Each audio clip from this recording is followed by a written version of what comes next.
Dnešním hostem podcastu Světový je Zoltán Komlóši, se kterým si budeme povídat o životě v africké zemi Burundi. Já tě vítám u nás v podcastu. Ahoj, ďakujem za pozvanie. O Burundi si nebudeme jenom povídat, ale taky se tam vydáme společně na cestu a natáčet cestopis. A kdo by se k nám chtěl přidat, tak může. Na 2týdenní cestu do Burundi, Rwandy a Ugandy se vydáme v červnu 2026, takže pokud byste chtěli třeba navštívit vysokohorské gorily, podívat se za pygmej nebo zažít africkou přírodu, tak se podívejte do popisku videa, najdete tam odkaz na zájezd a přidejte se k nám. A my už se pojďme podívat teda do Burundi, což je země vlastně tak trošku v srdci Afriky. A my jsme se tady před podcastem chvilku bavili o takových specifikách téhle země. Já jsem třeba říkal, že tam je zakázaný skupinový běhání, ty zase říkal, že třeba v Burundi jsou zakázaný bubny, tak já bych se právě u těchto témat zastavil, kdybys právě skrze tohle mohl nastínit, co je vlastně Burundi za zemi a proč tam třeba vznikají takovýhle jako specifika, takovýhle zákazy. Tak musíme spomenúť Burundi rok 2015, hlavne, keď prezident sa nechal zvoliť tretíkrát protiústavne. On to pochopil úplne inak. On to pochopil tak, že je druhýkrát, lebo prvýkrát bol prevrat, takže nebol normálne zvolený ľuďmi, ale to išlo proti Aarhuskej dohode. Takže dostal rôzne bloky z Európy alebo z Ameriky a začal sa ekonomicky rozvrat a to ľudia cítili a ľudia sa začali zhromažďovať a organizovať rôzne protesty, hlavne v hlavnom meste a z toho dôsledku prišli rôzne zákazy a rôzne nezmyselné alebo nelogické počiny toho prezidenta, ktorý jednoducho vymýšľal čokoľvek, len aby si tých ľudí zastavil, aby sa nezhromažďovali, alebo aby sa nepresúvali, alebo aby neboli spolu. Ako typicky ten zákaz spoločného behu práve z toho vyvolalo, že nemôžu spolu byť, lebo potom už sú spolu na jednom mieste a jednak aj sa rozprávajú spolu, aj sa socializujú, takže aj kvôli tomu. A čo je zaujímavé, že každú sobotu práve že musia spolu bežať. Oni majú každú sobotu do 12. alebo do 10. od rána 7. na to, že buď robia nejakú dobrú vec pre svoje životné prostredie, to znamená, že kosia, zbierajú odpadky, alebo keď sa chcú z tejto činnosti nejak nerobiť, tak jednoducho môžu ísť behať. Tak často nájsť v Burundi, že do obeda do tej 10. všetci spoločne behávajú. Ale tie zvyšné dni neboli. Čo sa týka spoločných behávaní, tak čo je zaujímavé, že napríklad základné školy alebo stredné školy, keď sú, tak ich telocvik není tak ako u nás, že idú do telocvične a majú spoločný telocvik, ale celá škola, všetky ročníky naraz spolu bežia. Vonku na ulici. Aha. Já jsem právě našel ohledně toho běhání ještě, že jak se to zakázalo, tak se tam člověk musel nějak registrovat jako běžec a měl nějaký vyznačený trasy vlastně, kudima se může pohybovat. Tak třeba to platí i tady na tyhle dny, kdy vlastně to mají dovolený. Môže byť. Hej, to bolo veľmi špecifické obdobie. To, čo si čítal, je pravdepodobne po roku 2015, keď bola aj snaha o prevrat. Takže tam tých zákazov bolo nezmyselne veľa, alebo neskutočne veľa, dá sa povedať. Nedá sa ani zapamätať, lebo boli to strašné, dá sa povedať, nezmysly. Takže že áno, bolo to niečo podobné. No o Burundi se každopádně člověk dočte, že to dlouho a možná pořád byla nebo je nejchudší země světa. A mě zajímá právě, jak se tohle měří vlastně přímo na místě, nebo jak se to vyznačuje, že právě Burundi by to jako byla ta nejchudší země. Ako niektoré meritka sú podľa HDP, ale to nie sú úplne presné. Neviem, ako presne sa to meria, ale ak to ja mám zmerať vlastnými očami a so skúsenosťami, tak je na tom nejaká pravda. S tým, že som tam pracoval strašne dlho a pracoval som na humanitárnych a rozvojových projektoch, tak práve do tej chudoby sme chodili a tá miera chudoby je naozaj že vysoká. A ľudia tam naozaj bojujú dennodenne, aby z jedného dňa na druhý deň prežili, alebo nemajú tam žiadne rezervy, naozaj majú ten $1 na deň, alebo niekedy 2, alebo niekedy ani 1. Takže tá životná úroveň hlavne na tom vidieku je veľmi, veľmi nízka, veľmi slabá, veľmi slabé platy.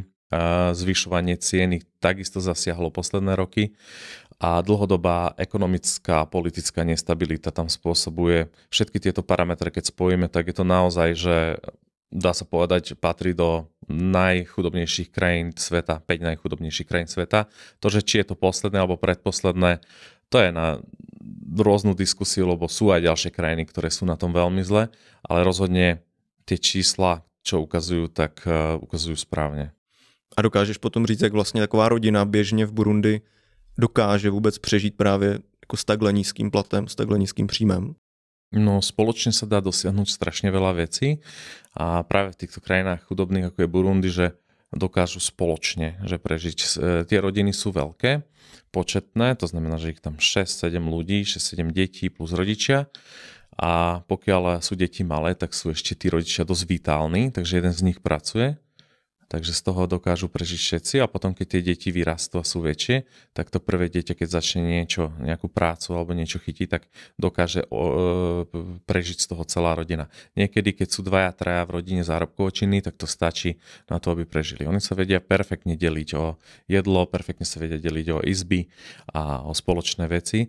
A aj tá spoločná práca, či už je to niečo v poľnohospodárstve, či dobytok alebo podobne, to si pekne vedia rozdeliť. Takže oni si to veľmi musia rozmyslieť, že ako, ale dokážu. Ďalšou výhodou pre nich je, že pokiaľ majú jedlo a pitie, tak prežijú.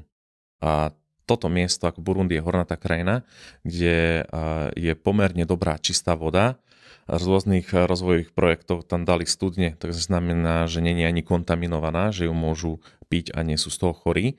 A plus sú tam dažďové obdobia a veľmi dobré podmienky na poľnohospodárstvo. To znamená, že okolo svojho domu si zasadia či už banány, fazulu, ryžu, čokoľvek. Takže oni na to jedlo, keď majú, tak dokážu prežiť a dajú si jedno avokádo, čo im tam rastie vedľa domu.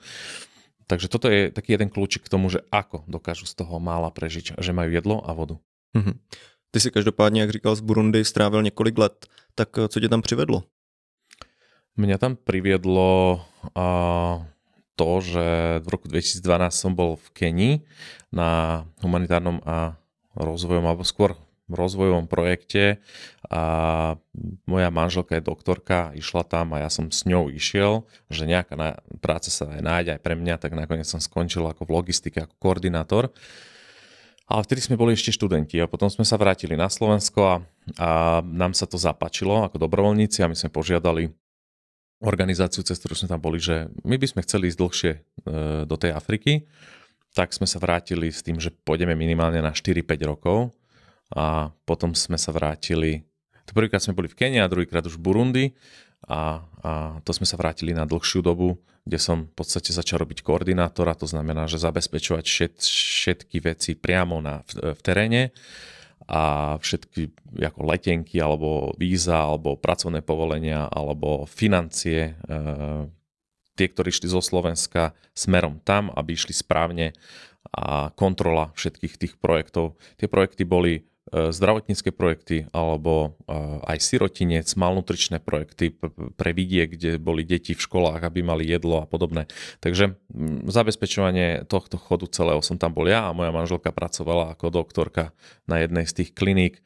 Ona aj vyučovala stážistov, lekárov, takže ona robila skôr ten rozvoj, ja tú humanitu, ale v podstate celé zastrešovanie som mal ja na starosti. Mhm. A když tam pracuješ s těma místníma, tak jaký oni k tobě mají vlastně vztah? Jako když tam seš bieloch, cizinec z Európy a pomáhaš im? Veľmi dobrý, ja z toho mám len dobré a pozitívne skúsenosti a tí ľudia na vidieku sú v podstate dobrí. Oni sú veľmi jednoduchí a málo vzdelaní, ale nedá sa povedať, nepovedal by som o nich, že sú zlí. To znamená, že oni, keď videli, že sme prišli pomôcť a dávame im prácu a dávame ich deťom jedlo, tak oni si to veľmi vážili a ich správanie voči nám bolo, dá sa povedať, excelentné. Mm-hmm. Že nemali sme žiadny problém s nimi. Žiadne nejaké rasistické nátlaky alebo čokoľvek my sme nemali za tie roky, nič, žiadne. A co se týče práce, jsou pracovití Burundiani? No áno, sú. Tak ako v každej krajine sveta sú ľudia, ktorí nechcú pracovať a sú ľudia, ktorí chcú pracovať.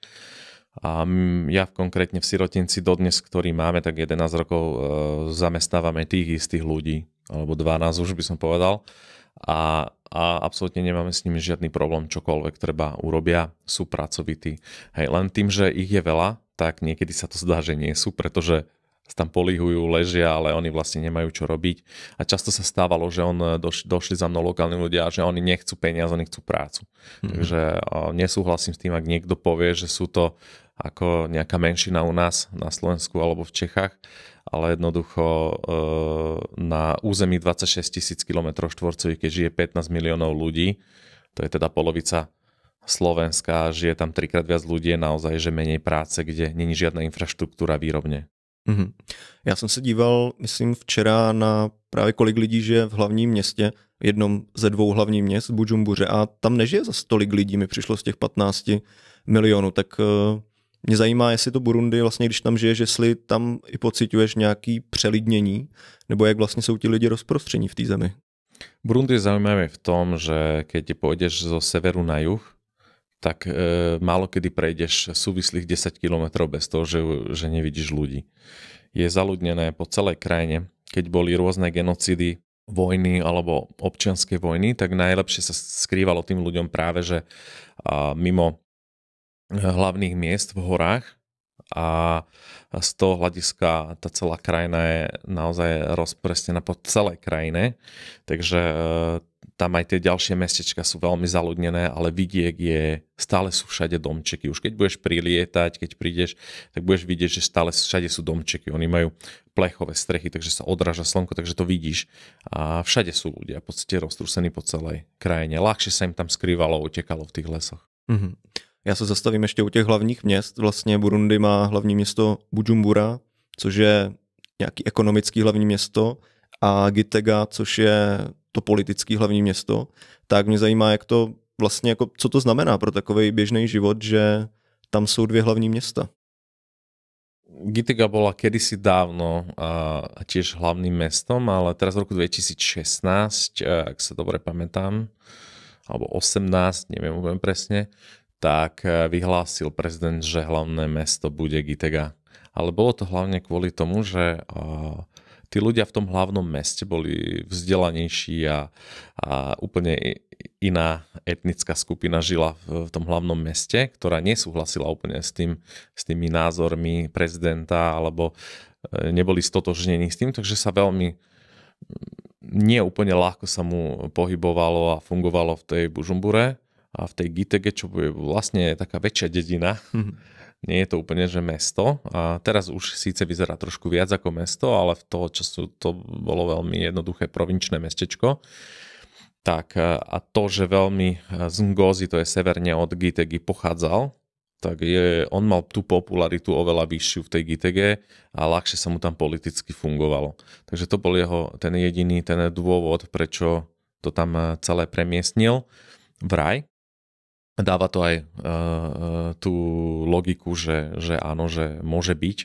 A ešte aj, aký bol on, tak aj z toho sa to dá logicky vysvetliť, že to urobil.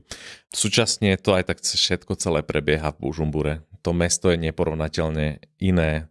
Sú tam výškové budovy, infraštruktúra, obchody, už len letisko. Jediné jedno asfaltové letisko je, aj to je v Bujumbure.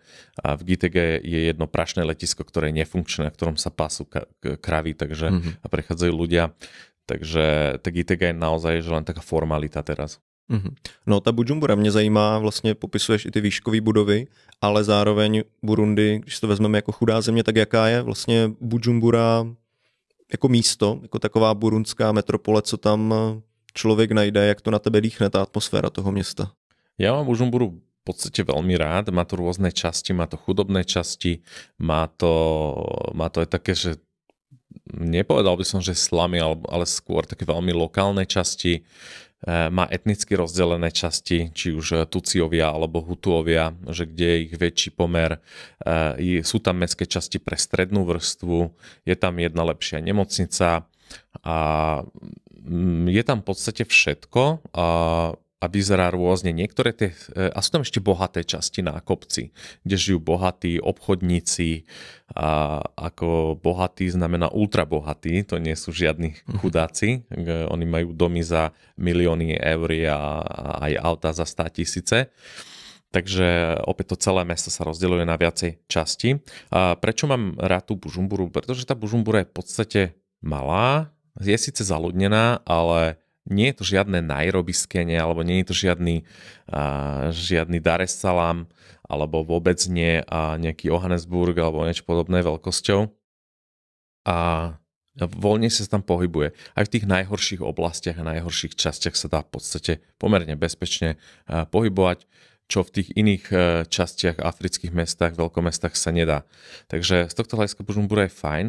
A takisto pre nás ako pre Belochov je tam strašne veľa, že luxusných takých lounge barov alebo reštaurácií, alebo je veľmi blízko Tanganika, kde sa dá rekreovať. Tá Tanganika vyzerá ako more, takže sú tam rôzne rezorty. Aj keď teraz už je vyššia tá voda, takže im to tam zalialo, už to nie je také pekné, ako to bolo, ale v podstate tá Bujumbura je taká viacstranná, že vidieť aj tú chudobu extrémnu, ale sú tam aj také pekné časti, že naozaj že pekná cesta s palmičkami, úplný taký luxusík. Mm-hmm.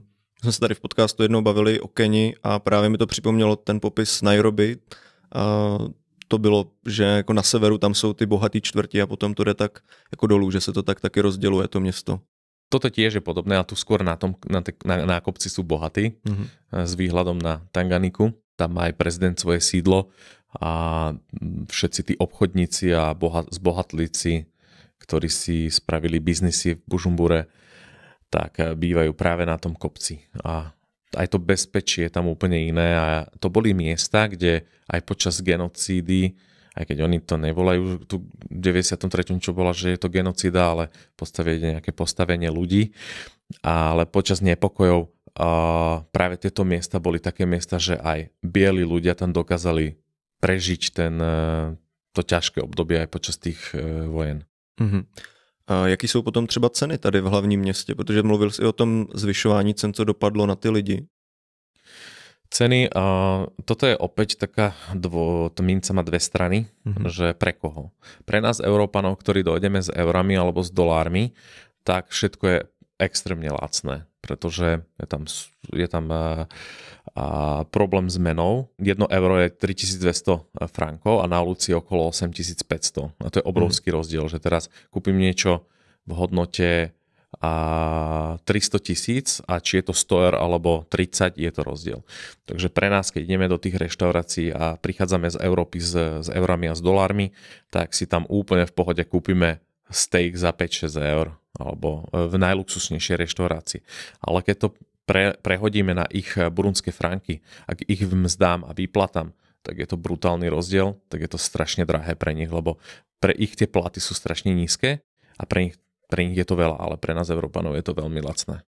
A ve zbytku země, je to poznat, že ty ceny jsou nižší oproti hlavnímu městu, nebo je to tak nějak Není tam až taký veľký rozdiel medzi hlavným mestom a vidiekom. Určite sú či už nájmy napríklad, alebo niektoré reštaurácie tie drahšie sú proste, že drahšie v hlavnom meste, ale keď už zájdeme do tých supermarketov alebo tých lokálne trhy, tak tie nie sú drahšie. Často sa stávalo to, že napríklad matrace do našho sirotinca sme kupovali práve v hlavnom meste, pretože tam boli lacnejšie, pretože došli z Dar es Salaam alebo z Mombasy s kamionom a vyložili ich v Bujumbure a ešte keď ich musia rozdistribuovať po celej krajine, tak je to samozrejme, že drahšie. Takže niektoré tie veci práve že v tom hlavnom meste sú lacnejšie ešte. Už několikrát tady zmínil ty etnika, právě tady v Burundi, což je velký téma. A když jsem si o tom četl, tak to pro mě byl vlastně takový nový svět, ten etnický konflikt tady v afrických zemích, ale jak jsi právě mluvil o těch etnicích, tak to dominantní jsou Hutuové, potom Tutsiové a ještě potom tam je etnikum Twa, které tam je asi 1% lidí. A je taky vlastně v tomhle kontextu dobrý zmínit, že Burundi byla kolonie, pokud se nepletu, tak německá a belgická. A právě co jsem si o tom četl, tak nějaký znepřátelení těch etnik má kořeny, nebo vlastně se rozvinulo během toho kolonialismu, tak já budu rád, pokud nám vlastně můžeš představit nebo nás uvést tady do toho, vlastně co se dělo během toho kolonialismu z hlediska toho etnického konfliktu. Tak najprv kolonizovali Nemci, ale postupne ako mali už horšiu pozíciu v prvej svetovej vojne, tak jednoducho prichádzali o svoje kolónie a potom si to rozdeľovali Angličania a Belgičania, oni tam urobili jednu veľkú čiaru a dohodli sa, že Kenia, Uganda smerom k Britom a zo spodu Rwanda, Burundi a pôjde smerom k Belgičanom a Kongo a tým, že Tanzánia pôjde tiež k Britom. Takže si to krásne rozdelili. No a práve nástupom tých Belgičanov sa tam nastali tam rôzne zmeny, čo sa týka tých etník, pretože Hutovia a Tutsiovia existovali už predtým. Ich prapôvod je, Hutovia pochádzajú z východnej Afriky, zo západnej Afriky, smerom od Kamerunu, zmigrovali smerom do Burundi a Rwandy. To boli vlastne poľnohospodári, ktorí boli na poliach a potrebovali úrodnú pôdu, čo Burundi aj Rwanda v tom celom regióne je. A potom boli roľníci, alebo dá sa povedať, že tí, ktorí mali dobytok, prichádzali z Etiópie, z Eritreja, smerom z juhu a somatotypicky samozrejme inak vyzerali, hej? Lebo Etiópčan alebo Eritrejčan vyzerá aj Somalčan úplne inak, ako napríklad nejaký typek z Kamerunu. Už len pre podobu, že tí Etiópčania sú vyšší, štihlejší, majú blečú pokožku a hlavne iný tvar nosa. Takže tí zo západnej Afriky sú takí mršnejší, menší, nižší, rozčapený nos a oveľa čiernejší. A takýto tam pomer sa tam nejaký pomiešal.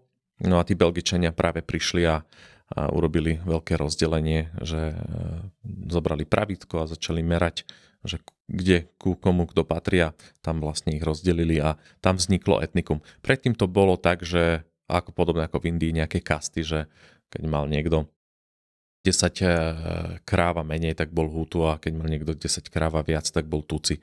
A vlastne neboli medzi nimi nejaké také spory. Takto ich rozdelili a hlavným problémom bolo to, že Tutsiov jednoducho podporovali či už vo vzdelaní, alebo dostali sa ľahšie k práci a mali lepší život. Tí Hutovia boli utlačaní, tí proste dostali možno takú prácu, že dostanú za to jedlo a ich bola väčšina, takže mali pracovnú sílu a bylo to tak umelo vytvorené právě tými Belgičanmi. A ten poměr etnik i tehdy byl takový vlastně, jak je dneska, 85% Hutové, 14% Tutsiové. Sedí to, približne to sedí. Ono to vzniká teraz, že sú aj pomiešaní trošku a moc úplne extra sa nemiešajú, ale deje sa to. Deje sa to podľa mňa, nie sú úplne všetci rozoznateľní, lebo poznám takých Burundianov, ktorí sú vysokí, svetlí, ale nos majú ako západňari. Takže tam je vidieť, že sa medzi sebou mixujú. Zásadne medzi sebou títo ľudia nikdy problém nemali. To bolo čisto politicky zamerané a politické tie ich naverbovanie tých ľudí, že budeme sa mať lepšie, keď vykinoží jeden druhého. Ale v podstate medzi sebou nemali zásadné problémy. Ani dnes nemajú v podstate zásadné problémy medzi sebou. Samozrejme tie problémy vznikajú, keď príde jeden a povedal, že on dostal prácu tú istú, čo ten druhý nedostal. Takže medzi nimi môže vznikať niečo, ale v podstate teraz je to viac menej v poriadku. Aj čo sa týka v takých veciach ako armáda, že sa snažia percentuálne rozdeliť, že pomerne na polovicu, že bude polovica takých a polovica takých, aby tam nebol problém. Každopádně Burundi se v 60. letech osamostatňuje a mě zajímá právě po té éře toho kolonialismu, jaký ten stav byl, nebo to napětí mezi těmi etniky, protože mně to přijde tak, že pokud ti kolonizátoři zvýhodňují to jedno etnikum, tak to druhý to logicky nenese úplně dobře. Tak právě mě to zajímá po tom osamostatnění, jaká byla situace v zemi. Nebola stabilná, nebola dobrá a tam sa to menilo. Boli tucijskí aj hutujskí prezidenti, presne teraz chronologicky neviem, že ktorý a kedy a čo, ale proste vždy všetko záležalo na tom, že kto boli. Dlho bolo v Burundi, že tucijskí boli. Inak strašne veľa prezidentov práve pochádzalo z juhu Burundi, z Rutovu. Asi 3 tucijskí prezidenti, kde sme práve prvú našu nemocnicu otvorili. Ale tam bol aj taký veľký problém. V 93. Nastal akože hutujský prezident a to bola taká nepísaná genocida, ale približne okolo 300-400 tisíc ľudí prišlo o život. A dokonca naši zamestnanci a ktorí sme zamestnávali, rozprávali svoje príbehy, že ako utekali v lesoch, ako sa báli proste a oni boli Tutsiovia. A to bol ako taký tucijský región, o ktorom rozprávam. A tam bol taký problém trošku, že naozaj že sa snažili obmedzovať tých tucijských ľudí zrazu, keď sa tí hutujskí lídri dostali k moci. Tam potom nastala občanská válka právě v Burundi a zajímá mě třeba, když tam žil, jestli jsi vyslechl jako příběhy těch lidí právě, co to zažili, aby jsme si dokázali nějak popsat, co se tam vlastně dělo během té občanské války. Najhoršie veci boli také, že keď sa k tomu tak dostali tí Hutovia, tak vlastne aj tá policajti, aj tá armáda stála si za svojím. Vytvárali si paramilitárne skupiny. Konkrétne v Burundi sa to volalo Imbonerakure. To bola taká skupina mladých ľudí, ktorí moc múdrosti nemali, ale dostali nejaké to jedlo a niečo do ruky a hlavne zbrane. A vlastne ich usmerňovali k tomu, že treba proste, že vykinožiť Švábov, hej, lebo tak Tuci volali, že Šváby, tých je tu málo, robia zle, všetko nám berú. Takže vlastne oni chodili, keď už tá akcia prebieha, tak chodia z domu do domu. Konkrétne príbehy, jeden chalan, ktorý žije na Slovensku už, lebo pracoval pre mňa, on mal 9 rokov a jeho volali, že runner, akože najlepší bežec, lebo naozaj najrýchlejšie dokázal bežať v lese. Že oni keď chodili po tých dedinách, teraz keď to chceme tak obrazne povedať, že ako to vyzerá, že dojdú do tej dediny a hľadajú proste tých Tuciov, ktorí sa im nepáčia a vtedy sa väčšinou rozutekali do tých lesov, lebo jedine tam sa vedeli skryť aj na niekoľko dní. Takže niekedy rodičia ostali doma a snažili sa proste zdržať tých policajtov a za tú dobu, kým vlastne zdržali tých policajtov a kým ich zabili, tak vlastne tí deti sa dokázali utiecť niekde ďaleko do lesa hlboko a museli prežiť nejakým spôsobom. Takže tie príbehy sú rôzne, je ich veľa. Jedno z najkrutejších príbeh je práve taký, že keď aj nejaká válka vypukla alebo niečo, tak jednoducho prišiel sused za susedom, s ktorým si deň predtým šerovali pivo, že buď ho zabiješ, alebo zabijem aj teba, aj tvojho suseda. Že vlastne došiel za ním ten z Imbonerakure, čo som spomínal, ten paramilitárny mladý vojak, že dobre, ty si Hutu a on je Tutsi, tak teraz zabij ho, ty, alebo zabijem vás obidvoch. Takže vlastne vznikali vrahovia, lebo museli zabíjať pre vlastnú slobodu a potom prichádza to psychologické prepnutie, že už potom, keď zabije prvého človeka, tak zabije druhého a pripojí sa k tej skupine a už to ide a ono sa to zväčšuje postupne. Takže rôzne príbehy sú ešte ďalšie a viacej príbehov je zdokumentovaných a vyrozprávaných práve z Rwandy. Keďže tá genocída bola 1994 v Rwande, v Burundi tie výkyvy boli etnické v 93. Ale tá Rwanda bola taká viacej prezentovaná a je aj prezentovaná ako genocída. V Burundi to nie je prezentovaná genocída, preto je viacej tých príbehov práve odtiaľ. Já se zeptám ještě na ty mladý lidi tady v těch vojenských skupinách, to je jako běžná praxe tady v Africe vlastně, nebo v této části Afriky vlastně mladí lidi už od nějakého raného věku takhle jako verbovat do těch skupin a nějak je takhle jako orientovat ideologicky? To je jednoduché. To je najľahšie, čo sa dá, lebo mu dajú pivo, jedlo a vodu a zbraň do ruky. To znamená, že všetko dostanú, nie sú hladní a majú moc. A nemajú vzdelanie. To je kombinácia, že veľmi rýchlo a efektívne a hlavne rýchlo to funguje. A oni nemajú hlavne čo stratiť, pretože nemajú budúcnosť, ich rodičia sa majú zle na tom vidieku a pre nich je to veľmi rýchla odmena. To je jak závislosť, že keď rýchlo dostaneš nejakú odmenu, tak jednoducho ideš do toho a robíš to bez rozmýšľania. Takže áno, veľmi ľahko získavali. Dokonca ja som zažil v 2015, že zrazu som sa ráno o 5 zobudil na to, že sú rôzne pochody, rôzne spevy a už sa grupovali na ulici a jednoducho trénovali ako spoločné a išli svoju ideológiu a nieraz ráno pri mojom dome sa práve tá skupinka prehrnula. Skupinka Imboren Rakure, takže bolo to také zvláštne. Ja som sa pýtal tých našich zamestnancov, čo je. Oni, že no, že to je presne to. A to bolo veľmi cítiť v tom 2015, jak sa začínajú mobilizovať. Našťastie tento aktuálny líder alebo prezident to trošku blokuje, čo mu robí značné problémy. Ale on to nepodporuje, takže aj preto tá krajina je značne bezpečnejšia v tejto dobe ako, dá sa povedať, 10 rokov dozadu. A byl jsi i ty svědkem přímo nějakých konfliktů, jako toho, že se tam něco dělo, třeba nějaký mezietnický spory a tak? Konkrétne priamo zapojený nebol, ale stále sme to počuli a cítili. Zažili sme rôzne veci, že jednému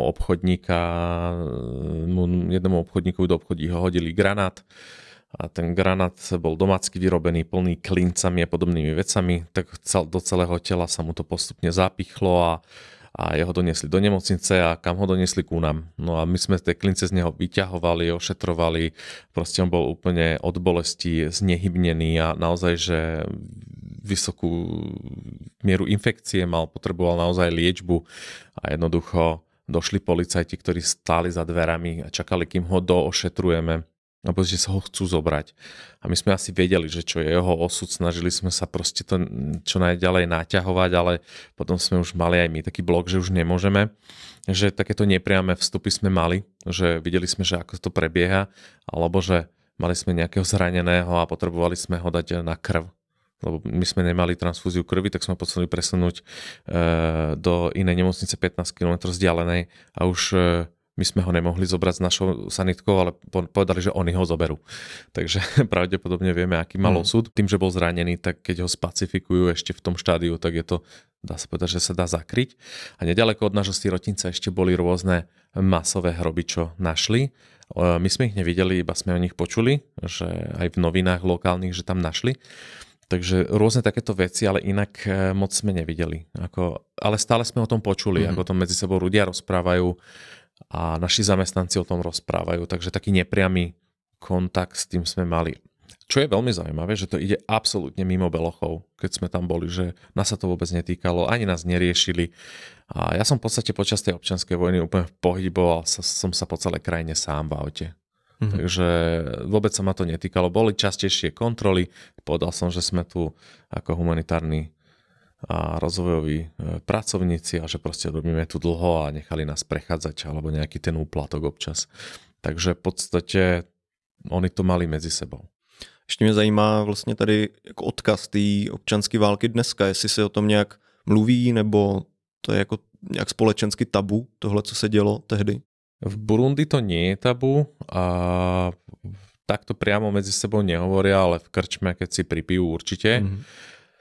A rôzne vtipy existujú medzi nimi, keď je jeden Hutu a druhý Tutsi stáva. Ja som zažil medzi vlastnými zamestnancami, že Hutu nakričal na Tutsiho, že hej, Tutsi, otvor bránu. A zasmiali sa obidvaja. Takže je to také normálne. Ale takto, že politicky návonok sa o tom nerozpráva, že je to etnický problém. Ono to je tak, že nikdy verejne nič nepovedia, že ty si Hutu a ty si Tutsi a je problém, ale keď príde k nejakému rozdeľovaniu, tak keď je hutujský prezident, tak sú vo väčšej výhode tí ľudia okolo neho, ktorí sú Hutuovia. Hej? To isté platí v podstate v Rwande. Takže nie je to, že nepovedal by som, že je to nejaké extra veľké tabu, ale nepovedal by som, že sa o tom veľa hovorí. No a ty zmiňuješ i ten rok 2015, tak mě zajímá vlastně ta situace dneska jako v Burundi, nebo třeba od těch událostí tehdy, jestli je jako lepší, stabilní, jak se to nějak vyvinulo. Bezpečnostne krajina bez pochyby stabilnejšia, ale ekonomicky je strašne na tom zle. Jednak tá devalvácia meny, že je úplne zničená a na ulici je 1 euro 8500 frankov a v banke 3000. To blokuje obchod a ekonomiku. V krajine není dlhodobo, od 2015 je problém s benzínom a s naftou. To znamená, že neprúdi tovar, neprúdi nič. A výpadky elektriky, výpadky vody sú bežné v suchých oblastiach. Keď je sucho, keď je suché obdobie, tak je menej vody, menej elektriky sa vyrába. Oni nevedia kúpiť tú elektriku z inej krajiny, takže oni sa musia obmedzovať. Takže vtedy je ten život oveľa ťažší. A tento prezident aktuálny urobil aspoň to, že nie je úplne zlý, alebo tie ľudské práva nie sú tak často porušované, ako bolo s tým predchádzajúcim prezidentom, a zároveň je ekonomicky veľmi neschopný. Že tá krajina je strašne veľmi zlá na tom ekonomicky, naozaj, že zlé. Horšie ako... Burundi zlaté obdobie bolo 2009 až 2015. Tam to bolo rapidne dobré, všetko rástlo, zlepšila sa bezpečnosť, prúdili peniaze, veľa humanitárnej pomoci a potom ten prezident s tým, že sa dal znovu zvoliť, všetky tieto veci prerušil a všetky tie kontakty s Európou alebo s Amerikou. A tým pádom tie peniaze prestali prúdiť a tým pádom aj tá ekonomika padla.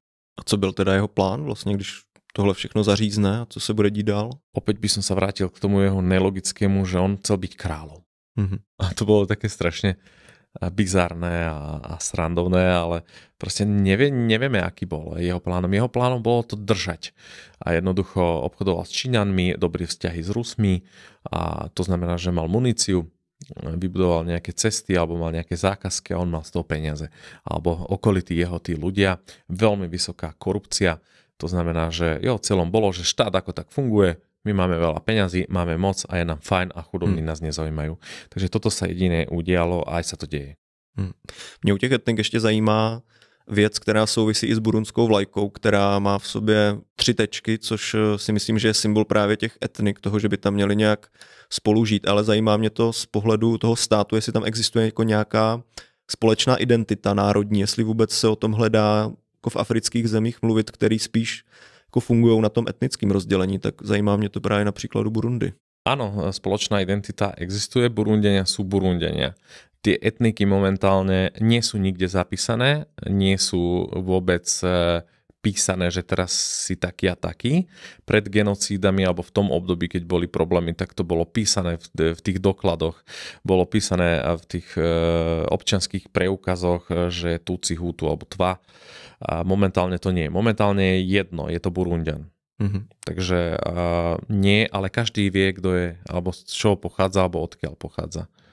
Ale v podstate, keď to tak berieme, všetci sú Burundenia, všetci majú rovnaké pasy, všetci majú rovnaké pasy nie, ale skôr občianske preukazy a sú to Burundenia. To etnikum je vlastne vyvodené historicky, že sú takí a vedia, že sú takí, ale není to nikde písané, že teraz je to on a je to Tutsi a je to on a je to Hutu alebo je to Pygmej. Ještě se zastavím u tvojí práce vlastně v nemocnici, jak jsi o tom mluvil. Mě to zajímá právě v denní praxi, když seš v kontaktu vlastně s praxí nebo s tím, co se děje v té zemi, jakože třeba ti tam vozí ty lidi do nemocnice, tak jak jsi to prožíval ty, jako jestli to na tebe vlastně dolehlo tady ten stav té jako země a jak se s tím popřípadně nějak vyrovnával? Tak z začiatku ma hnala tá zvedavosť, že ako to funguje v takýchto krajinách. Keď som prvýkrát priletel do Kene, tak to bol taký zvláštny pocit, že ja chcem ostať v tej Afrike. A keď som odchádzal z Kene, tak som bol veľmi smutný a hneď som hľadal tie cesty, ako sa dostať späť. A to bola tá zvedavosť a tá iná kultúra a všetko okolo toho. Nemal som s tým nejak extra problém. Pochopil som jednu vec, že oni takto žijú. Takto sme žili kedysi aj my, alebo naši prarodičia. A niektoré tie príbehy boli silné, keď sme videli rôzne úmrtia detí alebo banálne veci. Ale na to, že niekto nemá, ale že nemá nič, na to sme si zvykli. To si musíš zvyknúť. Inak to nejde. Lebo keď sa emočne tomu ako nejakým spôsobom prelomíš, tak to nemôžeš robiť dlho. Tak ťa oberú o všetko. Oni sú ľudia, ktorí sú chudobní a snažia sa urobiť všetko preto, aby mali trošku viacej. A snažia sa s nami vyjednávať. A keď si emočne zlomený, tak je to nemožné. Takže musíš proste prejsť cez to, prijať to a hľadať nejaké riešenia, aby sa mali trošku lepšie. A to myslím si, že sa mi to podarilo celkom fajn. A aktuálne, keď tam idem, alebo vidím, alebo nie som v takom rozpoložení, že sa má, že zlé, alebo dobré, alebo neviem ako, nie. Občas ma emočne doľahne to, že keď sa nám nejaký projekt podarí, niečo naozaj, že sa vydarí a tí ľudia ďakujú a sú že happy, že sú šťastní, tak to vtedy tak občas doľahne na mňa, že wow, že to bola fakt, že super práca, že sme to tvorili, aj tam príjemný pocit medzi nimi byť. Toto ma skôr tak, akože vie, to je taká príjemná emócia skôr, hej, ale z tých nepříjemných věcí až tak nie. Zajímá mě ještě ten tvůj život tam vlastně na jaký úrovni si žil ty, po případě, co ti vlastně ta burundská realita dovolila, na jaký úrovni tam žít, jak vypadalo vlastně tvoje bydlení, tvůj běžný život? Z začiatku to bolo ťažké, pretože my sme sa nasťahovali do jedného domu, to bol taký compound, kde žil kňaz, bol tam kostol, bola tam škola základná, bola tam nemocnica a uprostred toho veľkými múrmi obklopené bol jeden taký dom. A to bol dom pre misionárov. To znamená, že okrem toho, že tam boli všetky tieto objekty, tak my sme boli úplne že sami, že sme nevideli von, ani nevideli donútra. Mali sme tam pekný dom, ktorý postavili 2003 Taliani. A to bol taký krásny tehlový dom, ktoré malo 4 izby, mali sme tam bojlery, takže sme mali aj teplú vodu. Ale problém bol, že nemali sme často elektriku, nemali sme často vodu, takže darmo sme mali bojler, keď sme nemali vodu. A čo bolo asi najhoršie, že nebol internet. Že proste ten internet bol tak, že naozaj, že Gmail v HTML forme sme otvárali pol dňa, maily sme si písali dopredu do konceptov a postupne sme v hlavnom meste cez víkend posielali, pretože sa nedalo komunikovať so žiadnym okolitým svetom. A najbližší obchod v hlavnom meste 200 km, alebo v Kigali v Rwande 120 km, ale museli sme prejsť cez hranicu. Takže žiadny supermarket naokolo, žiadne európske produkty. Takže toto bolo také najťažšie. A to, že sme sa oblievali s hrnčekom a zohrievali sme si vodu cez plynovú bombu, to bolo bežné, to bolo každodenné. Alebo potom sme sa usprchovali v studenej vode, lebo sa nám to nechcelo robiť. Keď bolo chladnejšie, tak sme si to zohriali. Takže tieto sociálno-materiálne veci sme si mohli úplne zabudnúť, to znamená sociálne interakcie, alebo materiálne veci, alebo nakupovanie, alebo že pre nás to bolo bežné, že 6-7 mesiacov sme si nekúpili žiadnu vec, žiadne nohavice, žiadnu elektroniku, žiadne ponožky.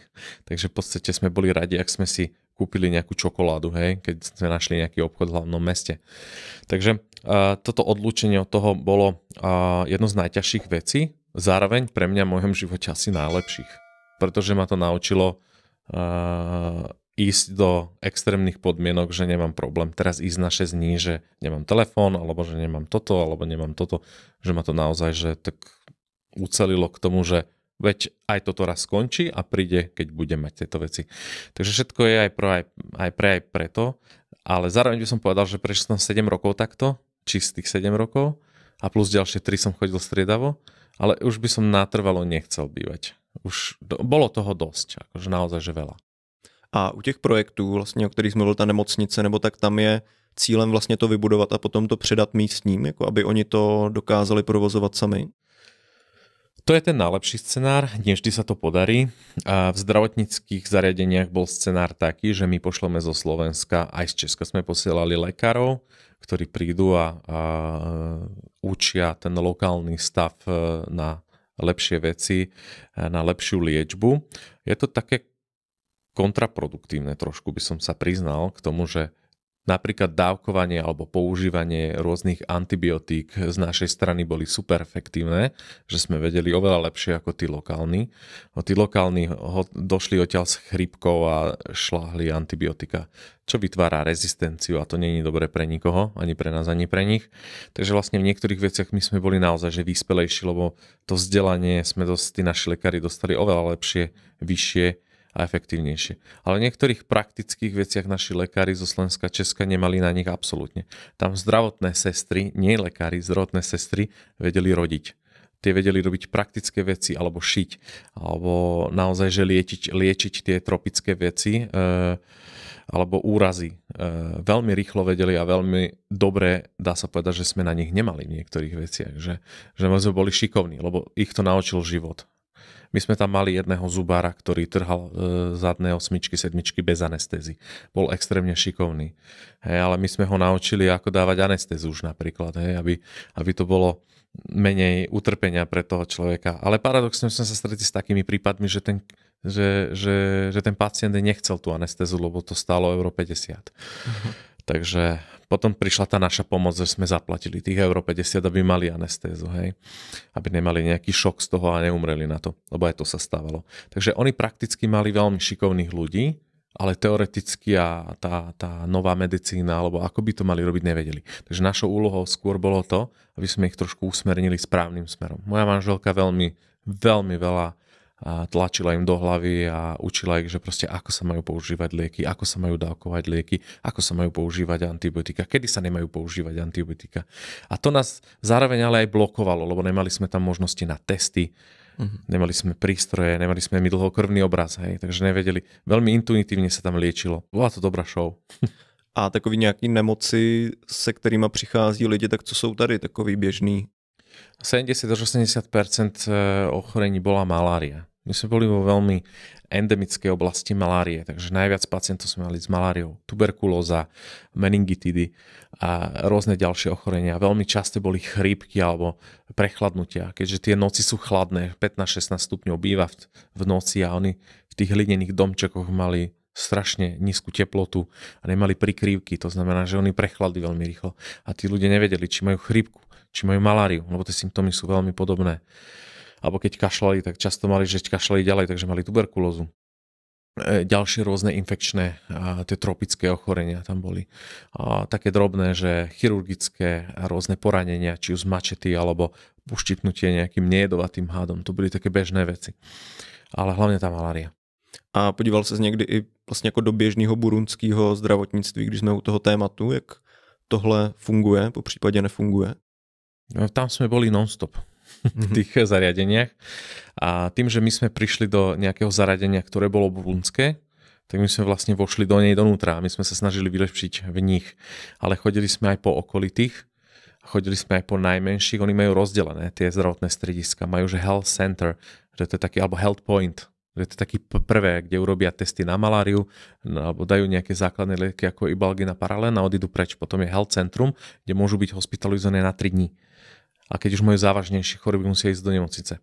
Takže vlastne rôzne tie stupne sú a samozrejme všetky sme navštevovali a chodili sme. My sme chodili po najlokálnejších miestach, po domoch tých ľuďoch. Keď sme mali HIV projekt, tak sme chodili pozerať, robili sme registre, že ktorí sú nakazení a snažili sme sa ich edukovať o tom, že ako sa majú správať, aby sa neprenášalo ďalej, ako majú s tým spolu nažívať, lebo dneska sa z HIV dá krásne žiť. A vlastne sme ich edukovali, že čo majú robiť, keď už to ochorenie majú, a aby to neposúvali ďalej. Hej, lebo dneska, keď už sú na dobrej liečbe, a samozrejme sme ich brali na liečbu, to znamená, zobrali sme ich na testy, nastavili sme ich na liečbu, lebo to je najväčšia prevencia proti tomu, že aby neprenášali, lebo nevysvetlíš Afričanovi, aby nemali pohlavný styk. To nevysvetlíš, to sa nedá. To neexistuje. Alebo aby používali ochranné pomôcky, ani to nevysvetlíš. To je veľmi, oni sú veľmi, to je krajina, ktorá má kresťania 85%, tak kňaz im povie v kostole, že nemôžeš používať kondómy, hej? Nie je to správne. Takže najlepšia forma je, že ich dobre nastaviť na liečbu, znižiť im tú vírusovú nálož a jednoducho nebudú prenašať HIV a pritom ju majú. Takže aj takýto projekt sme mali a chodili sme po ich domoch, aby sme videli, ako žijú, ktorému treba pomôcť, alebo že ako vníma jeho rodina. Často sa stávali, že ženy boli so svojimi manželmi, manžel bol vojak, presúval sa po celej krajine, prišiel domov, samozrejme ten vojak bol záletník, tak mal rôzne styky s inými ženami, tak sa nakazil, prišiel domov, bez toho, aby povedal, nakazil svoju vernú ženu a tá verná chudera, tá baba, ktorá ho čakala, aby doniesol domov peniaze a seba, tak doniesol chorobu. On to neriešil, on zomrel a ona ostala živá. Ale väčšinou tá manželka už ostala v rodine toho manžela. A tým, že on zomrel, tak tá rodina obviňovala tú ženu, že ty za to môžeš. Hej? Lebo jemu nenašli to HIV, lebo on sa nešiel liečiť, lebo to bol vojak alebo policajt. No a tá žena bola v očiach tej rodiny strašne zlá, takže ju vykorisťovali a mala veľmi zlé životné podmienky. A my sme chodili po tých rodinách a vysvetľovali sme aj tej rodine, že ako to funguje, aby vedeli, že tá žena není až taká zlá. Niekedy sme im dali jednu sliepku, aby sa spoločne najedli, niekedy sme ich zavolali na spoločné psychologické také sedenia, my sme mali tlmočníkov, psychológov, ktorí to vedeli robiť. Jednoducho sme ich edukovali, že ako to funguje. To jsou šílený příběhy, tohle třeba s touhle rodinou. To je něco třeba, co se tam dělo jako víckrát, nebo to je třeba jako konkrétní případ? Toto sa dialo tak, že my sme mali jeden program, ktorý sa volal, že Ikiraro a jednoducho to fungovalo niekoľko rokov, asi do 2015. Ten projekt sme museli prerušiť kvôli tomu, že sme sa nevedeli pohybovať v krajine úplne bezpečne. A už sa to veľmi opakovalo a tie rodiny, celú tú komunitu, celú tú lokalitu sme už celkom akože pripravili na to, že je to fajn. No, ale to bolo veľa ľudí, to boli desiatky, stovky nakazených ľudí a potom každú nedeľu sa to dialo a každú po kostole a každú inú nedeľu sa riešila iná rodina. Takže to nebola jedna, to bolo veľa rodín. A každú nedeľu sme darovali jednu sliepku na to, aby prišla tá rodina. Tá sliepka bola aj super na to, aby sme donútili tých ľudí dojesť, lebo dostanú jedlo. Lebo oni sú veľmi jednoduchí v rozmýšľaní. Takže oni keď počuli, že dostanú tam obed, tak prišli. Aha. Takže to bolo veľmi jednoduché ich nalákať na to, aby došli. A tam sme im to začali vysvetľovať. Samozrejme nie my, ale bolo to s našimi zamestnancami, ktorí boli vyštudovaní psychológovia a vedeli rozprávať ich jazykom a poznali ich problémy a dokonca tí ľudia, ktorí sme mali, boli z ich regiónu. Takže sa aj poznali ako susedia. Takže to bolo úplne super efektívne. A dá sa povedať, že teraz som čítal niekde, že vo východnej Afrike v niektorých krajinách už ako aj Uganda, že niekedy tie poklesy z HIV celkovo v Afrike, tuším, že to bolo na Instagrame Billa Gatesa, že sa znížila z 10% na nejakých 6% prenos HIV. Takže všetky tie humanitárne a rozvojové projekty, veľa ľudí hovorí, že to nemá zmysel, ale dokázali sme, že za 15-20 rokov sme znížili takéto závažné ochorenie o 4%. A to sa dá potlačiť ešte oveľa nižšie. Hej? Kebyže je viacej financií, je viacej takýchto projektov edukatívnych, takže tam, že práve spomenutá osoba veľmi veľa peňazí investuje, on sa rozhodol do konca života aj minie všetky peniaze práve na toto. A on aj financuje liečbu na maláriu, to znamená, že zadarmo dostávajú ako prvú liečbu tí ľudia, nemusia si za to platiť. Takže veľmi veľa ľudí týmto zachránil a takisto sa venuje týmto projektom, ako je to HIV a tie čísla sú fakt dobré za posledných 15-20 rokov, že tá humanitárna rozvojová práca má hlboký význam, ak sa to berie v globále 15, 20, 30 rokov. Mě ještě zajímá vlastně, když tam trávíš ten život takhle v Burundi a jsi tam v kontaktu s těmi místními, jaký jsi s něma vybudoval vztahy? Vlastně jak se tam třeba navazujou takový přátelství, nebo jak ty vztahy prostě vypadaly? Mám tam veľa kamarátov a takmer žiadneho nepriateľa. Ja som tam išiel cieľom nie sa s nimi hádať, ale pomôcť im. Mám k ním dobrý vzťah a snažím sa naozaj, že dobre s nimi vychádzať. Najdôležitejšie z mojej strany je to porozumenie ich situácie. Pretože nemôžeme, väčšina ľudí bohužiaľ vníma tak, že chce ťa okradnúť a chce od teba zobrať všetko, lebo s tebou vyjednáva. My na Slovensku, v Čechách nemáme problém, alebo nemáme zvyklosti, že vyjednávať. To znamená, pre nás je to také negatívne a pre nich je to prirodzené. Takže tieto veci som prijal, že idem tam, on vyjednáva, idem vyjednávať aj ja. A neberem to ako zlo, ale berem to ako spôsob ich komunikácie pri obchodovaní. A vytvoril som si veľa dobrých vzťahov a viacerí z nich sú už aj na Slovensku. Niektorých idem aj teraz zamestnať, idú u nás do cestovky, idú sa zamestnať a dokonca jeden, ktorý je tu už 7 rokov, má manželku, jednu doktorku, spoznali sa na projekte, majú spolu 2 deti, on robí na francúzskom inštitúte, perfektne rozpráva po francúzsky, vyštudované právo má z Burundi, s tým sa síce tu nevie uplatniť, pretože to sú iné školy.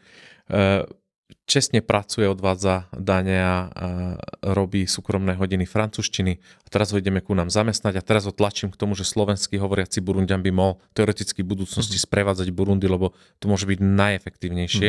A spoločne so mnou, my sme spolu robili 4 roky práve v týchto projektoch, tak vie naozaj veľa odozdať aj pre tých turistov. Takže ho naháňam do takéhoto projektu.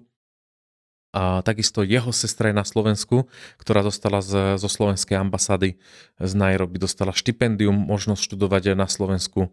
A Takže prišla v roku 2013, dostala 1 rok na prípravu a musela ísť na prijímacie skúšky. To štipendium bolo na denné štúdium pre Slovákov, takže ona sa musela za rok naučiť po slovensky urobiť príjmačky. Keby neurobila príjmačky, tak ju nepríjmu a ide domov. Ona spravila a momentálne už vlastne 3. alebo 4. rok doktorkou v Bratislave jednej z nemocníc a veľmi pekne a krásne sa usadila, ktorá si doniesla už sestru, tá študuje na Univerzite Komenského a ich ďalší brat, môj zamestnanec, teraz prichádza na návštevu práve budúci týždeň. A toto sa bavím o ľuďoch, ktorí sú z najnižšej vrstvy. Ich mama pracuje u nás v sirotinci a je to veľmi jednoduchá žena. Toto je rodina, o ktorých som teraz rozprával. To je presne tá rodina, od ktorých mám tie príbehy, ktoré utekali v lesoch, keď mali 8-9 rokov v 93. Oni mi hovorili príbehy, že keď prebiehali tieto veci vojenské medzi Hutu a Tutsi. Takže úplne krásne, že kde sa dostali v podstate a úplne jednou maličkosťou sa sem dostali. S tým, že ich mama všetky svoje peniaze, čo zarobila, tak ako som spomínal na začiatku tohto podcastu, že jednoducho sa smerovala na všetkých tých celú tú svoju rodinu a jej základom bolo to, že nie že bývanie alebo kúpiť si bicykel alebo neviem čo, ale že aby chodili jeho deti do školy. A to, že jeho deti práve z tej chudobnej pani, deti vedeli, že po anglicky, lebo naozaj ich tlačila v škole, že musíte sa učiť, musíte byť dobrí. Tým, že vedeli po anglicky, tak samozrejme my ako zahraniční sme ich prvých ako našli vo frankofónnej krajine, že vedia po anglicky, lebo Slováci ešte nevedia po francúzsky. Moja manželka síce vie, a ja, ale viacerí naši tí kolegovia nevedeli. Takže potrebovali sme tlmočníkov. A vďaka tomu sa oni dostali tam, kde sú teraz, že tá matka v tom čase ich jednoducho naozaj podporovala v tom štúdiu, že tie svoje peniažky tých málo dala na dobro. Mm-hmm. A jak sa líbí Burundianom na Slovensku? Páči sa im tu. Povedali, že tá Bratislava je fajn, že tam je taká multikultúrnejšia, že sú super. Tá doktorka, tá baba, čo tu došla, tak povedala, že bola ona v Topolčiankach alebo v Topolčanoch robila, neviem, ale tam už narážala na rôzne také ťažkosti, či už rasistické alebo podobné. Tak sa vrátila do tej Bratislavy a Bratislava je dobrá na to nie je problém. Ľudia to akceptujú a žije sa im celkom dobre, ale musím povedať, že oni, keď vidím a rozprávam sa s nimi o ich krajine, tak oni sa radi vracajú domov. Oni neskutočne im to chýba, tá ich kultúra, tá ich rodina, lebo v Afrike je síce chudoba a veľa vecí nefunguje, ale veľa vecí je tam strašne super. A im to strašne chýba. Tá voľnosť, tá pomalosť, tá plynulosť, tá ľudskosť, tá sociálna interakcia medzi tými ľuďmi, tým, že museli byť spolu, sú oveľa pevnejšie. Tí ľudia sú takí teplejší, u nás sú chladnejší. Takže toto im strašne chýba tým. Ale keď to porovnajú s tým ekonomicko-bezpečnostným pomerom, tak samozrejme, že ostávajú radšej u nás, lebo ten život je oveľa lepší. Pojďme se klidně zastavit u témat jako kultura. Tak zajímá mě, jaká je vlastně burundská kultura, jak se dá vůbec popsat, co jsou takový hlavní prvky toho? Niektoré veci sú podobné našim veciam, tým, že je to kresťanská krajina, tak podobne prebiehajú, napríklad majú pohreb, tak majú aj kár. Len rozdiel je to, že to prebieha vo veľmi jednoduchej forme, že prvé 3 rady dostanú 1 pivo, a zbytok už nič, ale všetci tam sedia. A to sú tie rozdielnosti s našimi, že nedostanú tam jedlo, nedostanú tam pivo a pitie a neviem čo, ale je ich strašne veľa. A u nás je ich málo. A to isté so svadbami, že oni sú na svadbe bežná rodina alebo bežný párik strednej vrstvy alebo aj nižšie, majú 500 ľudí. Oni zavolajú z ulice ľudí alebo aj turistov zavolajú. Čím je tam viac ľudí, tým je to lepšie. Ale je to tak, že tam iba stoja, sedia a rozprávajú, ale nekonzumujú, nemajú ten klasickú svadbu ako my. Majú rôzne zvyky, majú rôzne veci ďalšie, či už veľmi podobné je to inak ako sa slovenským tým zvyklostiam. Tá kultúra je pomerne dosť rovnaká. Veľmi radi chodia do kostolov. Nedeľa je veľmi svätá. V nedeľu, keď prejdeš cez celú krajinu, tak ľudí, toto je ako keby si prechádzala cez nejaký farebný raj, ako papagáje. Oni si dajú na seba najvýraznejšie, najčistejšie, najkrajšie veci, lebo je nedeľa, lebo je kostol. Jeden deň, ktorý sa nepracuje. Takže to je vlastne viditeľné, že v krajine je to proste tá nedeľa je taká, že naozaj, že všetci, muži tam väčšinou behajú v oblekoch. Akože v nedeľu od rána do večera. Takže je to trošku iné, ale akože veľmi podobné aj tým našim zvyklostiam.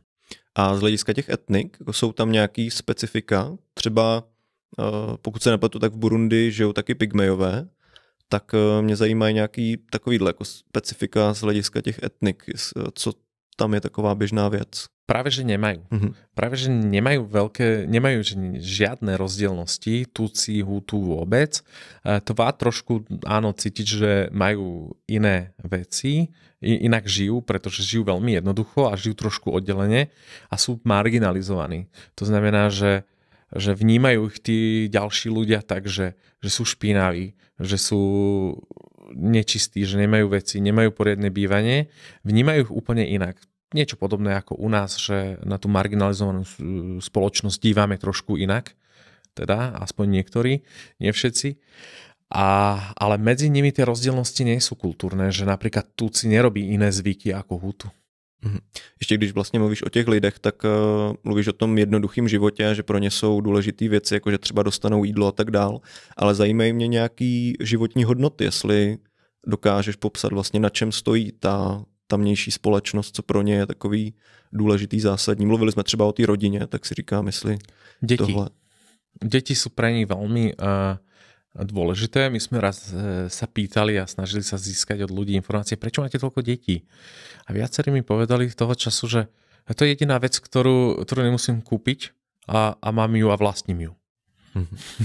Že oni tie deti sú veľmi špecifické práve v týchto regiónoch a my sme tam mali našu dceru od 4. mesiaca až po 2. rok svoj.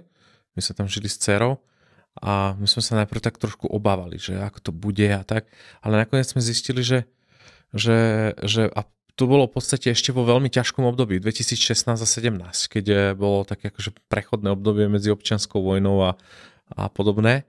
A tým, že sme mali dceru a dieťa pri sebe, tak nás všade ľahko púšťali. Všade nás uprednostňovali. Všade proste máme dieťa, tak ruky preč od toho. Že oni si veľmi veľkým rešpektom idú k tým deťom. Vzhľadom na to, že aké zverstvá robili paramilitárne skupiny s deťmi, to je druhá vec. To by som trošku oddelil. Ale vo všeobecnosti majú extrémne silný taký vzťah k deťom. Práve k deťom. Ale nehovorím teraz o nejakej tej výchove, tie deti rastú na ulici alebo pracujú už keď sú mali, ale majú ich radi a majú ich veľa. Zajímavý. Je, lebo to je trošku kontraproduktívne, že niektoré veci, ale nie, celkovo tie deti majú radi, ale nesprávajú sa k ním úplne, že teraz ako dobré, alebo nie sú až takí starostliví. K tým, že ich je veľa, tak oni aj nevedia, kde sú tie deti niekedy. Ale bežná činnosť tých detí je chodiť pre vodu. Lebo dediny nemajú infraštruktúru, nemajú, že v každom dome vodu. Dediny majú, že 1 alebo 2 kohútiky studne, ktoré sú filtrované a chodia pre vody tam. Chodia s 20 litrov bandaskou. A to je vlastne činnosť tých detí alebo pásť kravy a ovce a kozy.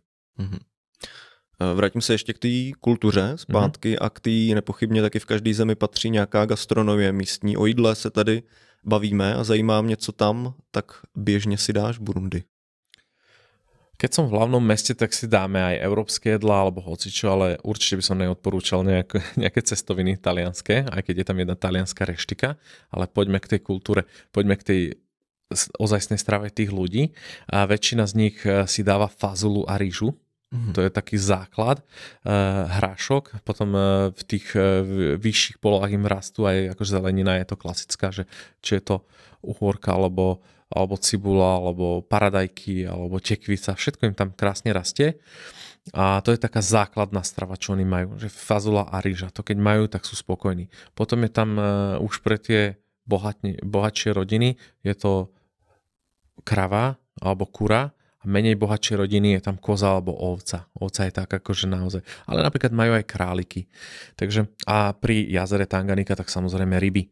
Takže záleží to aj od polohy, že kde sú tí ľudia, ale oni mäso nemajú každý deň. On tak raz za týždeň alebo raz za 2 týždne majú mäso, lebo mäso je drahé a je to vlastne peňažná hodnota. Oni majú tie kravy, ovce, kozy preto, že oni nemajú peniaze v banke, ale majú ich proste v dobytku. Takže to sa im narodí, to im rastie, to sú ako investície, že proste tá investícia im prichádza. Takisto prichádza s rizikami, s chorobami A kvôli tomu je aj veterinárstvo veľmi rozvinuté v týchto krajinách, že ich kontrolujú, takže je to bezpečné, takže to môžu jesť. A potom je veľmi zaužívané avokádo a banán.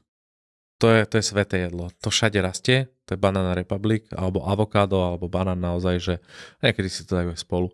Takže to sú veci, ktoré oni konzumujú. Čaje a kávy nepijú, ale majú ich radi. Ale len v tom prípade, keď majú cukor. A cukor je strašne drahá komodita, takže cukor nemajú, takže nepijú. Ale ako náhle dojdú na návštevu, ku nám keď došli, tak sme sa strašne pozerali ako púk, lebo sme ich ponúkali čajom, oni hneď cukor a hneď si tam dali 5 lyžičiek.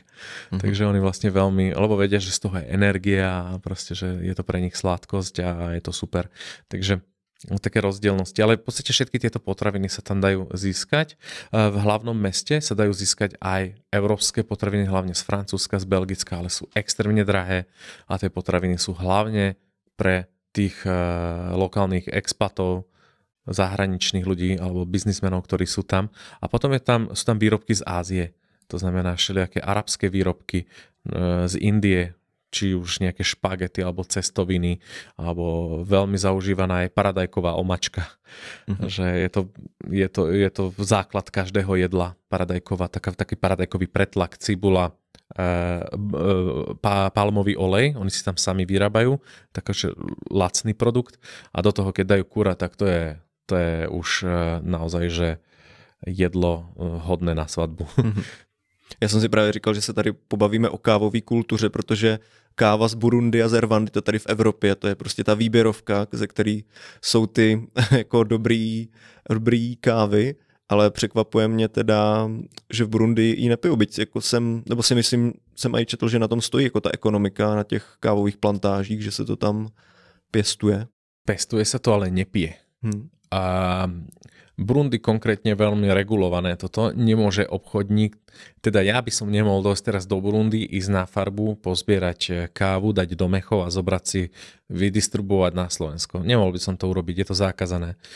Každá jedna zrnko musí ísť do mechu, odozdáva sa to štátu, štát to vykupuje za jednotnú cenu, za veľmi nízku, neviem presne aká je cena a potom to distribuje do sveta. Takže áno, oni majú income z tej kávy, ale aj z čaju a musím povedať, že perfektnú kávu tam majú, aj perfektný čaj, ale na všetko to ide do rúk bohatých politikov a obchodníkov a tí ľudia, ktorí to zbierajú, tak pre nich ide veľmi málo, akože naozaj, že smiešné sumy a oni to nepijú. Jednoducho, keď nemajú ten cukor, tak pre nich to nemá význam.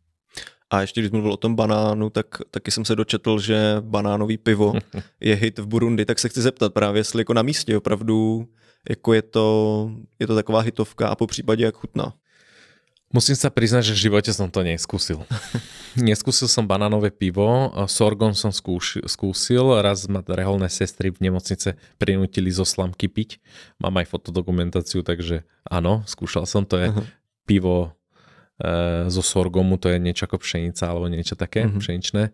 Banánové pivo som neskúšal, ale pre nich tým, že tam všade rastú banány, majú nejakých 7 druhov banánov a naozaj im to skysne a vyfermentujú, to z toho vedia urobiť pivo, dokonca aj víno, ale víno už robia v Rwande viacej a v Ugande, ale Burundiania asi 90% pije práve to banánové pivo, dokonca oni to dávajú už aj deťom piť, čo je ma úplne že zaražajúce a ešte deťom z toho občas vyrobia, keď im ostane niečo, tak vyrobia aj banánový džús.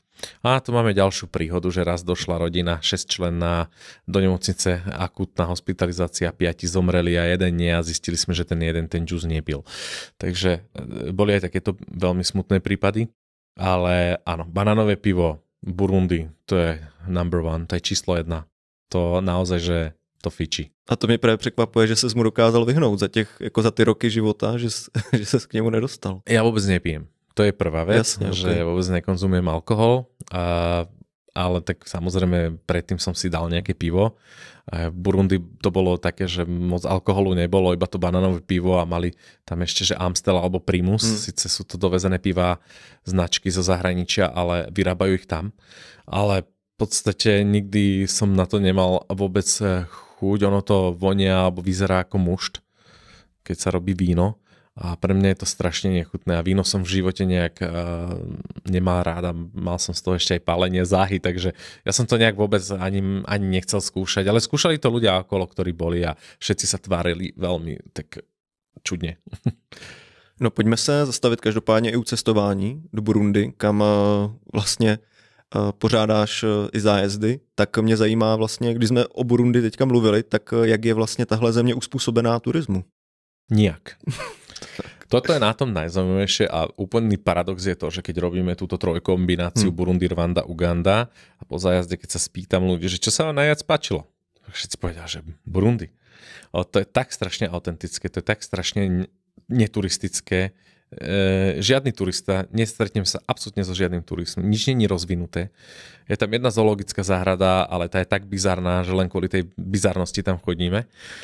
Že aj keď majú tam čierneho leoparda, čo vôbec nevidieť, dá sa ho pohľadkať, takže je z toho benefit.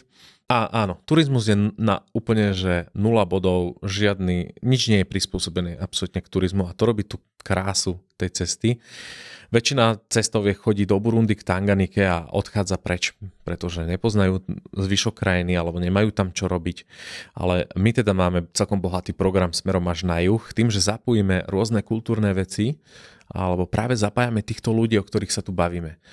Že to je úplne najlepšie na tom, že sa snažíme infiltrovať medzi tých ľudí, ktorí tam žijú a ako žijú, aspoň na 2-3 dní byť medzi nimi a vidieť to a cítiť to. A toto dáva presne tú brutálnu pridanú hodnotu toho zájazdu. Takže jsou tam i nějaký místa vlastně, nebo prostě jdete jako na vesnici mezi ty lidi a prostě tak nějak se mísíte do toho místního života? Celý program je taký, že prvý deň po prilete ostaneme v Bujumbure, pozrieme si trošku hlavné mesto, poprechádzame sa, večer si dáme v luxusnej reštike steak, lebo ďalšie 2-3 dní nebude. A potom na druhý deň ráno ešte si dáme dobrú kávu, je tam belgická kaviareň, ktorá je fakt, že dobrá. A také zákusky a cheesecakey, že na Slovensku ťažko zohnať. A robia to Belgičania, takže fakt je to pre tam tú elitu. A potom sa šupneme na juh. Najprv si pozrieme malnutričný projekt, teda naše projekty, kde sme pracovali, kde som pracoval. Pozrieme Sirotinec, pozrieme okolité dediny a potom sú tam ale turistické miesta, ale nie sú navštevované. To znamená, pozrieme najjužnejší bod prameňu Nílu, vysvetlíme si, že prečo práve na to došli, že prečo práve odtiaľ je najjužnejší prameň. Potom sa prejdeme k najbližším tak 60 km k vodopádom Karera. Tie vodopády sú nádherné, to kaskadový vodopád, 5 vodopádov, je tam jeden vysutý most, ktorý nejaká azijská krajina finančne podporila a spravili. Takže to je také akože rodiace sa turistické miesto, ale žiadny turista opäť, nič, 0 bodov, takže taká krátka 3-kilometrová túra. A potom sa presunieme v podstate do hlavného mesta, ekonomického hlavného mesta do Gitegi, aby sme videli, že ako vyzerá teda hlavné mesto. A tam hneď v okolí si pozrieme tých bubnistov, ktorí vznikli koncom niekedy z 19. storočia. A tí nám zatancujú a povedia niečo o tých kráľoch, ktorí tam žili.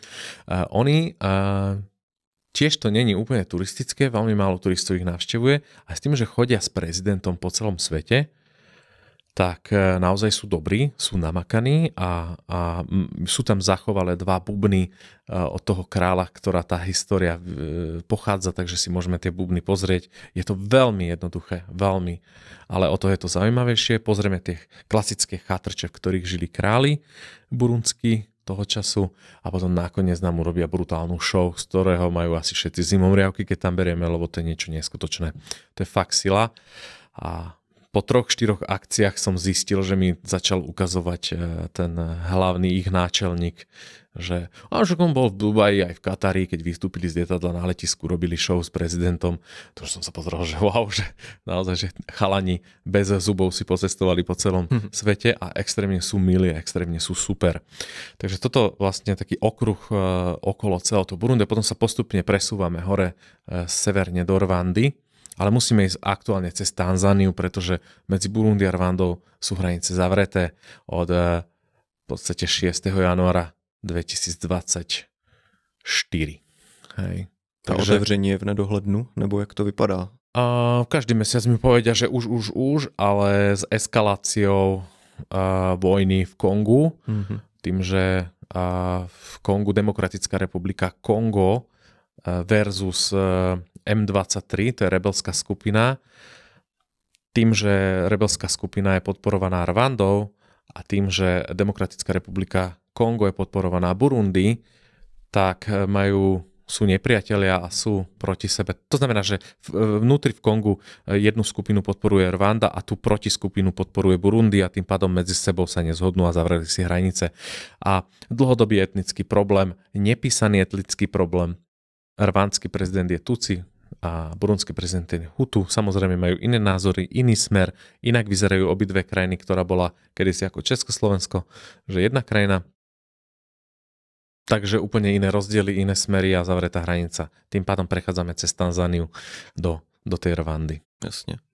A já se zastavím ještě u toho pramene Nilu, protože vlastně našel jsem několik jako pramenů Nilu, že by jeden měl být jako v Ugandě, teda toho bílého Nilu, a potom je tady ta historka s tím pramenem v Burundi. Tak jak k tomu se vlastně došlo? Buchard sa tuším volal. Ak sa mýlim, tak sorry. Jeden bádateľ, to bol Nemec, ktorý išiel po pramení Nílu a došiel až k pohoriu, k Rutovu. To je mestečko, kde bývame my a pochádzajú odtiaľ traja prezidenti a s jedným z posledným z tých prezidentov sme založili práve prvý náš projekt. To je hneď tam. A to je najjužnejšie zo všetkých tých pramenov, lebo nejakých 8 až 9 je v Rwande, aj v Ugande a tak ďalej. A toto je južnejšie ako Rwanda, Uganda.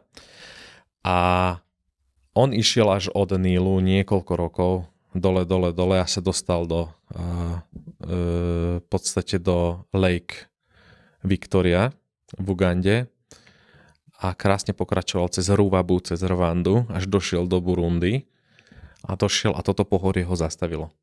On a ešte malé riečiska ďalej skúšal. No a potom to jedno pohorie bolo taký stop pre ňo. Nie, že by ho nevedel prejsť, ale všetky ďalšie pramene začal okolí hľadať. Lebo keď našiel nejaký druhý prameň, tak išiel po tom pramene a všetky tie pramene ho doviedli už do Tanganiky.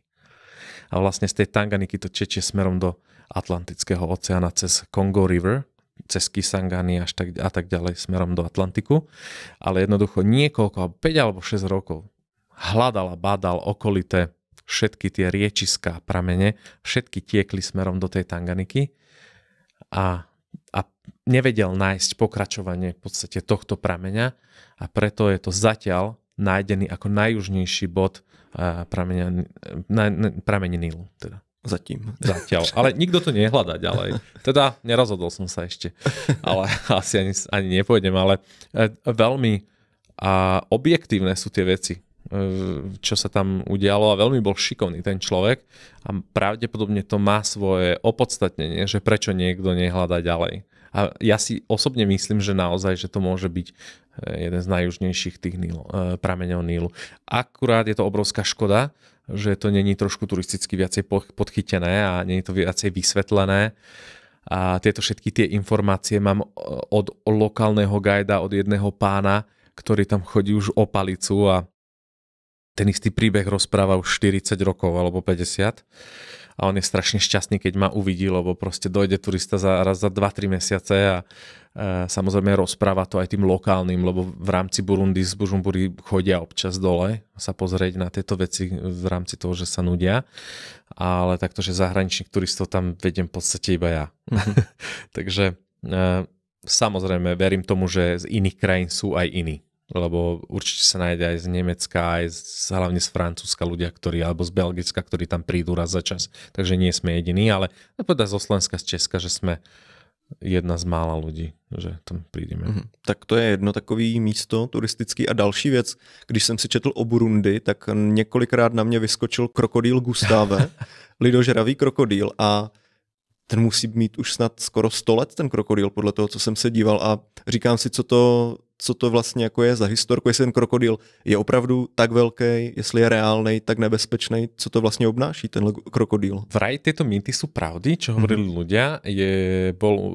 Nachádza sa v rieke Rusizi a tá rieka sa nachádza medzi Burundi a Rwandou a z bočnej strany to obklopkuje Kongo, takže také trojhraničie. A je pravda, že v tej rieke je strašne veľa krokodilov a hrochov. A je to aj taká turistická atrakcia, že sa tam dá chodiť na loďke a sledovať krokodíly a hrochy, ale nie je to úplne že nejak excelentné, preto ani nechodíme.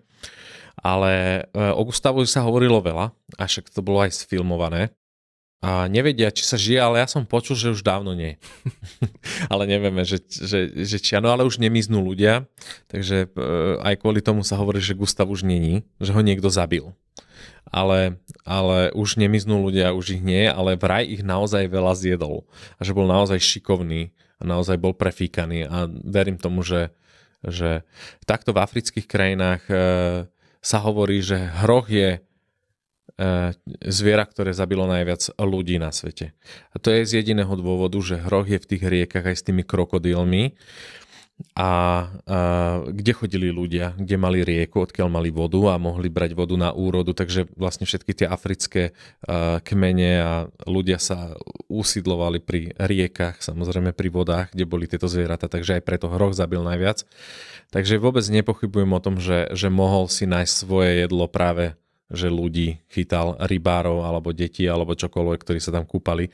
Čo je pre mňa dneska dnes nepochopiteľné, že či už v Tanganike alebo v tej rieke sú stále krokodíly a hrochy a Burundenia sa tam bežne kúpu.